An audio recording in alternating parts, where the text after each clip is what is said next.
नमस्कार मित्रांनो, मी आपला टीचर सोमनाथ मोरे। मित्रांनो, आज आपल्याला प्रोटोझोअल डिसीज पाहिजे, आदिजीवामुळे होणारे आजार, त्या घटकाला आपण सुरू करत आहोत। म्हणजे आदिजीवामुळे कोणकोणते होतात, म्हणजे जे युनिसेल्युलर ऑर्गॅनिझम आहे त्यामुळे होणारे कोणकोणते आजार आहेत ते आपल्याला पाहायचेत। आज एक एक घटक आपल्याला तो पाहायचा आहे। पहा मित्रांनो, आदिजीवामुळे होणारा पहिला आजार कोणता आहे आपल्याला, तो म्हणजे मलेरिया आहे आजार। मलेरिया हा आजार आदिजीव कोणत्या आदिजीवमुळे होते, तर प्लाझ्मोडियम या आदिजीवमुळे होणारा हा आजार आहे। कोणता, तर मलेरिया। आणि याचं संक्रमण कसं होते, प्रसार कसं होते, तर मलेरियाचा प्रसार हा ॲनाफिलस जो डासाची मादी आहे यामुळे त्याचा काय होतो, प्रसार होते। पहा, ॲनाफिलस डासाची मादी म्हणतोय, नरामुळे होत नाही। ॲनाफिलस डासाची मादी चावल्यामुळे या रोगाचा काय होतो, प्रसार होत असते, म्हणजेच मलेरियाचा प्रसार होत असते। आणि जी मादी आहे त्याच्यामध्ये काय असते, प्लाझ्मोडियम, आणि ह्या प्लाझ्मोडियममुळे होणारा हा आजार आहे। ह्या आदिजीव कोणता, प्लाझ्मोडियम। परीक्षेला असा प्रश्न येते साधा सिंपल, मलेरिया हा आजार कोणत्या आदिजीवामुळे होतो, तर कोणत्या, प्लाझ्मोडियम। आणि ह्याचा प्रसार आहे कोण करते, तर ॲनाफिलस डासाची मादी करीत असते।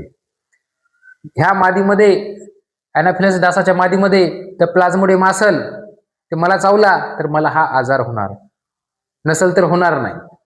चला नंतर मग याची लक्षणं काय आहेत, लक्षणं बघा।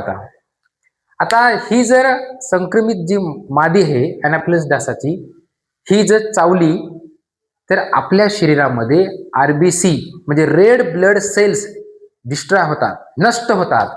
आणि आपल्या शरीरामध्ये आरबीसी नष्ट झाल्या तर आपल्या शरीरामध्ये रक्ताची कमतरता भासते। आणि कमतरता झाली रक्ताची म्हणजेच नो डाऊट आपल्याला थकवा येतो।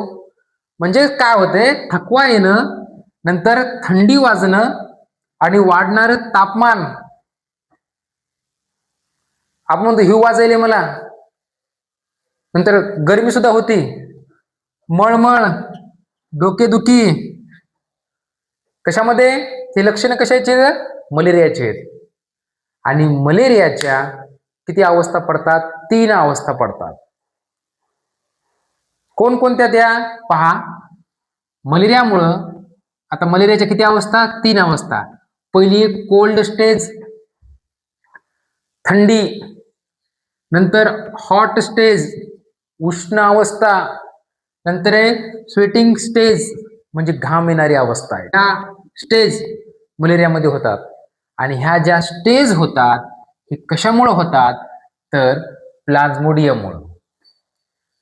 प्लाझ्मोडियम शरीरात गेला काय करतो, हल्ला कशावर करतो, आरबीसीवर हल्ला करतो। आणि आरबीसीवर हल्ला केल्यावर आरबीसी नष्ट होताना हिमोझाईन हे एक विषारी द्रव तयार होते। आणि ह्या विषारी द्रवामुळे ह्या 3 अवस्था काय होतात, निर्माण होतात। कोणती, कोल्ड, हॉट आणि स्वीटनिंग।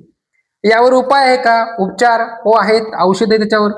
याच्यावर क्लोरोक्विन नावाचं औषध आहे, नंतर प्रायमाक्विन नावाचं औषध आहे, नंतर क्विनेन नावाचं सुद्धा काय औषध उपलब्ध आहे। त्याच्यामध्ये अनेक औषध आहेत।